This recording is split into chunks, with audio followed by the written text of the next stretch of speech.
1 वाटी बेसन चाळून घ्यायचं, एका भांड्यात ट्रान्सफर करायचं. त्यामध्ये जितकं बेसन तितकंच पाणी टाकायचं. फक्त 2 चमचे बाजूला काढून ठेवायचं. आवश्यकता वाटल्यास पाणी टाकायचं. छान फ्लोई असं कन्सिस्टन्सी होईपर्यंत छान फेटून घ्यायचं बेसनचं पीठ. त्यामध्ये थोडंसं चवीला बारीक चिमूटभर मीठ टाकायचं.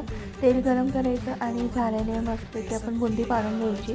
तर थोडं उंच धारा धरायचा म्हणजे छान गोल अशी बुंदी पडते. आणि त्यात आपण बुंदी छान सगळी तळून झाल्यानंतर त्याच कढईमध्ये आपण 1 वाटी साखर किंवा पाऊण, म्हणजे आपल्याला गोड जसं आवडतं तसं पाऊण वाटी साखर घेऊन त्यामध्ये अर्धी वाटी पाणी टाकायचं. साखर विरघळल्यानंतर आपण सगळी बुंदी त्यामध्ये टाकायची आणि 4 ते 5 मिनटं छान परतवत राहायचं आणि शिजवून घ्यायचं. झाकण ठेवून 5-7 मिनटं तसंच ठेवायचं. त्यामध्ये आपण थोडी वेलची पूड टाकायची आणि पुन्हा एकदा मिक्स करून घ्यायचं. मिश्रण गार करण्यासाठी ठेवायचं. त्यामध्ये 1 चमचा साजूक तूप टाकायचं आणि आपल्याला आवडेल ते ड्रायफ्रूट्स टाकू शकतात. माझ्याकडे मगज बी नव्हते, इथे काजू